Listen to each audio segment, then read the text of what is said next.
Assalamu alaikum. Before we start, I want to ask you a question. Ever being rejected by your job in just the first interview and thought, उन्हीं में कोई मसला होगा, मैंने तो बहुत अच्छा दिया था. Or being stood up on a date and instead of thinking, maybe I didn't treat her well, you thought, नहीं यार, मैं तो अच्छी थी या मैं तो अच्छा था, वही ऐसा वैसा होगा. So humans have this tendency to externalize the blame. हम अपनी गलतियों का बोझ दूसरों के सर पे डाल देते हैं. हम हमेशा ये मानना चाहेंगे कि उसने मेरे साथ ये किया है, rather than क्या पता मैंने भी उसके साथ ये किया हो. आप इस वक्त आपके दिमाग में बहुत सारे लोग आ रहे होंगे जो ऐसा करते हैं, जो अपनी गलती नहीं मानते बट दूसरे पे ब्लेम डालते हैं. But what if I tell you, ये काम आप, मैं, आपकी मस्जिद के इमाम, आपकी अम्मा और आपकी स्कूल टीचर भी करती हैं. According to psychology, every person in the world uses these defense mechanisms. अब डिफेंस मैकेनिज्म्स क्या होते हैं, इससे पहले let me take you to the father of psychology, which every psychology student like me loves and hates at the same time. Sigmund Freud.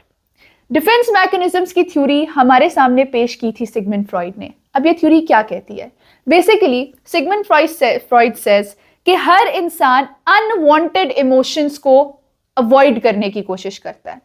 हमारे core beliefs होते हैं, जैसे हर इंसान का कोर बिलीफ होता है कि मैं बहुत अच्छा हूं, मैं जो कर रहा हूं सही कर रहा हूं. लेकिन whenever that person does something wrong, तो वो क्या करेगा, वो अपने दिमाग में ऐसी एक्सप्लेनेशंस बनाएगा कि नहीं मैंने तो ये काम उस वजह से किया है वरना मैं बहुत अच्छा हूं. तो हमारा mind constantly tries to manipulate और environment in order to satisfy its self image. और सेल्फ इमेज क्या है कि मैं बहुत अच्छा हूं. तो हम ये डिफेंस मैकेनिज्म्स को यूज करते हैं बेसिकली अपने आप को दिलासा देने के लिए. गालिब कहते हैं ना कि दिल के खुश रखने को गालिब ये ख्याल अच्छा है. तो ये हम अपने दिल के खुश रखने को ऐसी एक्सप्लेनेशंस बनाते हैं जिनको कहते हैं defence mechanism. And no person in the world is free of the shackles of these defence mechanisms. अब होता क्या है, जब हम ये डिफेंस मैकेनिज्म्स यूज करते हैं तो इनिशियली तो ठीक है, हम लोग अनवांटेड इमोशन से बच जाते हैं. अनवांटेड इमोशंस कौन से होते हैं? या वो सैडनेस हो सकती है, या वो कुछ किसी के साथ गलत करने के गिल्ट को हम अवॉइड कर रहे होते हैं. लेकिन होता क्या है that once you start using these defence mechanisms, आप ग्रो करना रुक जाते हो. आपके इमोशंस आपके हाथ से चले जाते हैं. Your interpersonal relations start to get affected. कैसे? अब let's see. For example, you are married, you come home, you have an argument with your wife or your husband. Instead of thinking कि यार मेरी भी गलती हो सकती है, क्या पता मैंने गलत बोल दिया, instead of seeing things from their point of view, आप डिफेंस मैकेनिज्म को यूज करें और आप आगे से कहें कि हाँ हर बार वही गलत करता है, मैं थकी हुई आई हूं, मेरे बारे में तो सोचा नहीं. सो यू सी हाउ दूरियां पैदा होना शुरू हो जाती हैं. क्यों? क्योंकि आप एक्सेप्ट नहीं करना चाहते कि गलती आपके एंड से भी हो सकती है. सो ये तो काम किया सिगमंड फ्रॉइड ने. However Sigmund Freud explicitly said कि avoiding unwanted emotions does not make them die away. They come to the surface in uglier ways. So for example, if I have a problem with my friend और मैं उससे discuss नहीं करती कि यार क्या फायदा, छोड़ो, मेरे दिल में उसके लिए नफरत पैदा होना शुरू हो जाएगी, रिजेंटमेंट पैदा होना शुरू हो जाएगी.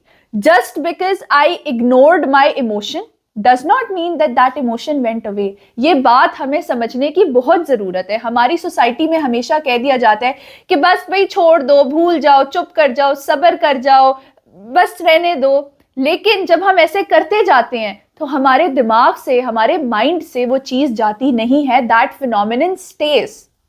अब सिगमंड फ्रॉइड की बेटी Anna Freud, she then went a step ahead और उसने बहुत सारे डिफेंस मैकेनिज्म्स को पिन पॉइंट किया. And now we are going to discuss them one after the another. And then in the comment section, I would like you guys to tell me कि आप लोग कौन सा defense mechanism use करते हैं. Because self-awareness is very important. You need to be cognizant of your defense mechanisms so that you can stop yourself from overusing them. So that you can grow, you can communicate effectively rather than becoming a person who just thinks about themselves, rather than becoming an egocentric person. Nobody likes such person, whether they are in the personal settings or corporate settings or in the friend settings, please. So let's avoid that. So the very first defense mechanism is denial. अब denial क्या होता है? For example, मुझे किसी ने आकर कहा है कि simile, you have hurt me. For example, my cousin comes to me and says, आपा आपने मुझे hurt किया है. What will I say? मैंने तो नहीं किया. I'll blatantly deny it, because अगर मैं accept करूंगी कि हाँ मैंने तुम्हें किया है affect, मैंने तुम्हें hurt किया है, two things will happen. One, I will feel guilty. Second, I will have to say sorry.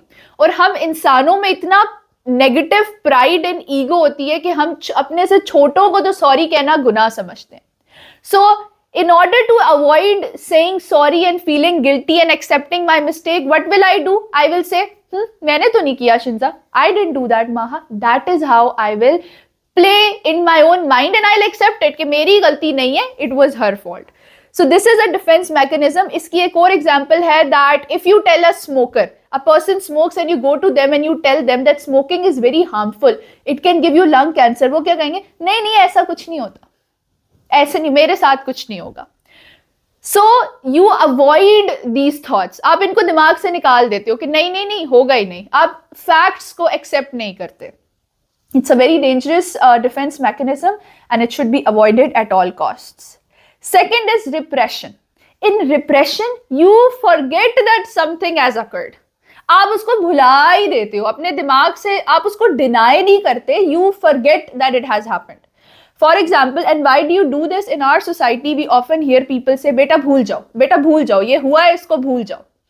That is such a, I would say, this advice is worse than telling someone to like go and hurt some other person.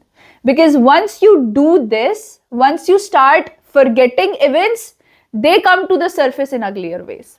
अब इसकी example क्या होगी? That an army officer who's fighting in Iraq, they actually ended up trying to forget. They forgot that they had killed certain a US military officer. He acted कि बस कुछ नहीं हुआ, मैं भूल गया हूँ, मैं जो भी वहाँ civilians को मार के आया. And when he came back, he was sleeping. He had a nightmare in which he thought that the enemy is sleeping next to him. It was a classic case of PTSD. He got up, उसने अपनी gun निकाली and he shot his wife because he thought कि वो उसकी बीवी नहीं है, वो कोई civilian है जो उसको वापस मारने आ गया. So this is what happens जब आप अपने emotions को छुपाना शुरू कर देते हो.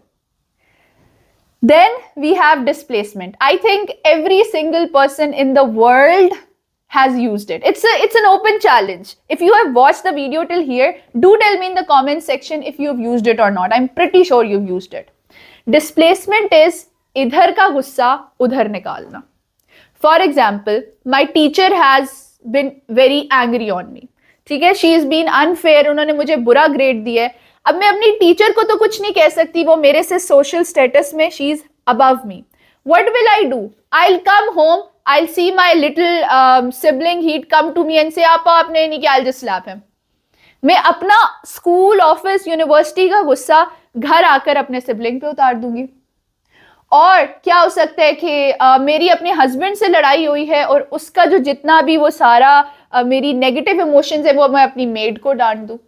So this is displacement. Parents do this. वो अपने ऑफिस का गुस्सा ऐसे ही आकर अपने बच्चों पे उतार देते हैं. So this is, I can't even begin to tell you how bad this is. It's not just bad for the people that you are dealing with. उनके लिए तो बुरा है ही है, but it's also bad for you because you are not, you're running away from your own emotions, and B, you are not considering the fact that these interpersonal relations, your children, your friends, whoever you are being mad at, they are very important to you. If you just sit with them, discuss it with them, communicate कि please मेरा ना अभी मुझे बहुत गुस्सा आया हुआ है, तो हम ये बाद में डिस्कस कर लेते हैं. सो इफेक्टिव कम्युनिकेशन, जब आप उससे भागते हैं ना, तब आप डिफेंस मैकेनिज्म्स की तरफ जाते हैं. So projection is the next one. अब प्रोजेक्शन में क्या होता है? प्रोजेक्शन में ये होता है कि बेसिकली जो हम फील कर रहे हैं, हम वो किसी दूसरे को फील करा देते हैं कि मेरे सर से मेरे मगरू लथे. For example, if I am not happy in my body, if I feel like I am fat, what will I do? Every next girl I see, I'll say, यार तुम कितनी मोटी हो, यार तुम कितनी काली हो. बेसिकली मसला ये है कि मैं खुद से खुश नहीं हूं, लेकिन मैं ये एक्सेप्ट तो नहीं करूंगी. Would any person in the world want to accept that they are not pretty enough? No. What they will do is कि सबको बुरा फील कराएंगे कि आप सब बुरे हो तो I will feel superior. Bullies do that. Bullies क्या करते हैं, उनके अपने घर में मसले होते हैं, वो अपने आप से खुश नहीं होते, तो वो दूसरों को बुरा फील करा के उन्हें खुशी मिलती है कि यार ये मैं बुरा हूं तो ये मुझसे भी ज्यादा बुरा है. I think a lot of people use projection in our Desi society, where if a woman is not happy with herself, with her own life, what will she do? She will pick up on little girls and she'll be like, यार तुम काली हो गई हो, यार तुम मोटी नहीं हो गई. और अगर कोई पतली लड़की आएगी, तुम ज्यादा ही हड्डियां नहीं निकल आई तुम्हारी. वो ये क्यों कर रही होती हैं? बिकॉज वो अपनी हकीकत से भाग रही हैं. What is their own reality that they are not happy with themselves? So you see how when we run away from our own realities, when we run away from our own truths, unwanted emotions, what do? We hurt other people. And in the long run, we hurt ourselves. So instead of this, sit down, accept the fact that yes, I'm not happy with how I currently look. I need to change that. Then you'll have to make lifestyle changes. You'll have to join the gym and all that. And to avoid all that, what do? We make the other person feel bad. कि चलो अब हम दोनों ही बुरा feel करें. I'm not alone. So this is projection. Then this one's my favorite. There is reaction formation. Reaction formation में क्या होता है, जैसा आप feel कर रहे होते हो वो इतना negative होता है कि आप accept नहीं करना चाहते, तो आप you choose to act opposite to that. For example, जो लोग आपने हमारे माशरे में देखा होगा, जो लोग बहुत ज्यादा झूठ बोलते हैं ना, वही सबसे ज्यादा दूसरों को कह रहे होते हैं नहीं नहीं झूठ नहीं बोलो, बहुत बुरी बात है. जो लोग खुद चोरी चकारी कर रहे होते हैं, हमारी वेदर यू लुक एट और पॉलिटिकल लैंडस्केप और सोशल लैंडस्केप और पर्सनल लैंडस्केप, जो लोग खुद सबसे ज्यादा, I would like to use this word here, 2 number होते हैं ना, वही दूसरों को लेसन दे रहे होते हैं. हमारी, I don't want to use this example, but हमारे मदरसों में जो लोग LGBT के खिलाफ बोल रहे होते हैं, वही लोग ऑन दी अदर हैंड बच्चों के साथ वहां पर क्या क्या कर रहे होते हैं, होमोसेक्सुअलिटी कितनी आम कर रहे होते हैं. सो बेसिकली जब हम खुद कुछ बुरा कर रहे हैं, हमें तो पता है हम बुरा कर रहे हैं, तो जब हम ये बात दूसरों को कहते हैं कि नहीं नहीं ऐसे नहीं करो, खुद नमाज नहीं पढ़ते होंगे और दूसरों को उसका लेक्चर देते होंगे, खुद जो है वो ऑनेस्टी या हलाल नहीं कमाते होंगे और दूसरों को कहते होंगे हलाल कमाओ, खुद जो है वो सबसे ज्यादा बदतमीज होंगे और दूसरों से कहेंगे बदतमीजी नहीं करो. Parents often do that. उनकी अपनी पर्सनालिटी में टेम्पर इश्यूज होते हैं, लेकिन वो अपने बच्चों को कह रहे होते हैं मुझसे चीख के बात नहीं करो. क्यों? बिकॉज हमें लगता है कि यार हम बड़े अच्छे हैं, हम दूसरों को सिखा रहे हैं कि आपने बदतमीजी नहीं करनी, हम दूसरों को सिखा रहे हैं चोरी चकारी नहीं करनी, हम अपनी जात से भाग रहे होते हैं. Basically we don't want to hold ourselves accountable कि what am I doing, what I am doing is wrong. So मैं उसको कवर अप कैसे करती हूँ, दूसरों को अच्छा अच्छा सीखने का कह के. You see how these defence mechanisms basically are running our society. हमारी सोसाइटी इन डिफेंस मैकेनिज्म्स की बेस पे चल रही है. हमारे पेरेंट्स टू चिल्ड्रन के जो कह लें आप, जो एक रिलेशनशिप, एक बॉन्ड है, उसमें कितने डिफेंस मैकेनिज्म्स आते हैं. क्या उसमें हम ये कह सकते हैं कि उसमें प्रोजेक्शन नहीं आता, उसमें डिस्प्लेसमेंट नहीं आता. So what we need to do is we need to understand that it's okay to feel bad. हमने नेगेटिव इमोशंस को बहुत बुरा समझ लिया. It's okay to feel sad, it's okay to feel guilty, it's okay to cry, it's okay to hold yourself accountable. You are not perfect. अपना ये self image change करें कि मैं ठीक हूं, मैं सबसे अच्छा हूं. Once you do that, your whole life will change, because you will start realising कि यार नहीं, यहाँ पे मेरे पार्टनर की गलती नहीं है, यहाँ पे मेरी गलती है. अगर मुझे इस जॉब इंटरव्यू से रिजेक्ट किया गया है तो वो इस वजह से नहीं कि वो सिफारिश पे किसी को भी रख लेंगे, वो तो सिफारिशियों को ही रखते हैं. मैंने इंटरव्यू में कॉन्फिडेंटली नहीं बोला, I was not dressed up nice. आप ये बात सुनते होंगे कि जो सिविल सर्विसेज या मिलिट्री से रिजेक्ट हो जाते हैं तो वो आगे से कहते हैं कि वहां तो सिर्फ सिफारिश चलती है. ऐसा नहीं है. हम खुद एक्सेप्ट नहीं करना चाहते कि we were not good enough. So start accepting your shortcomings. एक लास्ट डिफेंस मैकेनिज्म जो कि सबसे जरूरी है, I leave you guys on that and then you guys think and ponder over it कि आप इनमें से कौन कौन से अप्लाई करते हैं। वो है रैशनलाइजेशन। जब भी हम कुछ बुरा करते हैं, कुछ गलत करते हैं, तो हम अपने एक्शंस को जस्टिफाई करते हैं एग्जाम्पल्स देकर। फॉर एग्जाम्पल, अगर मेरे भाई ने मम्मा से बदतमीजी की है, मैं कहूंगी आज ही कितनी बुरी बात है, क्या कर रहे हो, कैसे भाई हो तुम, कैसे बेटे हो। लेकिन अगर मैंने मम्मा से बदतमीजी की है तो मैं क्या कहूंगी कि यार मम्मा ने पहले डांटा था ना मुझे, तो मैं तो ऐसे थी। So we try to justify our wrong acts. अगर मेरी फ्रेंड कोई और चीटिंग कर रहा है क्लास में, मैं कहूंगी यार देखो कितना बुरा है। लेकिन अगर मैं चीटिंग कर रही हूं, मैंने तो सिर्फ दिखाया था, मैंने खुद तो नहीं देखा था। तो हम इस तरह अपनी गलत एक्ट्स को जस्टिफाई करते हैं। और ये हम अपने फेवरेट पॉलिटिशियंस के लिए भी करते हैं। If you support a certain political party और उसका लीडर कुछ गलत करता है तो आप कहते हो देखो जरा ये क्या कर रहा है, ये तो है ही करप्ट। वही गलती जब आपका लीडर करता है तो आप कहते हो कि यार देखो मसले हैं ना, इंटरनेशनल मार्केट के मसले हैं, ये है वो है। सो व्हेनेवर वी वांट और लाइक समवन, हम उसकी गलतियां भी जस्टिफाई करते हैं। और ये चीज हमें लॉन्ग रन में बहुत भारी पड़ती है ऑब्वियसली। सो अगर ऐसा है कि अगर आपका कोई आप क्लास के मॉनिटर हैं and a person that you who is not your friend, एक छोटी सी मिसाल दूंगी, if a child is watching and वो कुछ आपको क्लास में मॉनिटर बना के खड़ा किया हुआ है, जब आपसे दूसरा कोई the person that you don't like in the class और who is not in your friends group, वो जब शोर करता है आप फौरन उसका नाम लिख देते हैं। जब आपके फ्रेंड शोर करते हैं तो आप करके उसको चुप कराते रहते हो और आप एकदम से उसका नाम नहीं लिखते कि यार वो तो पेंसिल मांग रहा था, यार वो तो ये कर रहा था। This is rationalisation.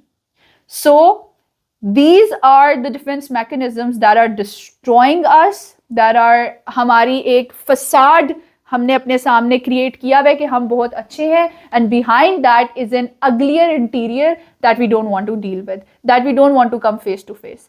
But what we need to realize is that in order to become better, in order to become a prettier inner version of yourself, you have to face them, you have to deal with them, you have to hold yourself accountable, and you have to see shortcomings in yourself, and you have to stop hurting others just to feel good for 2 minutes.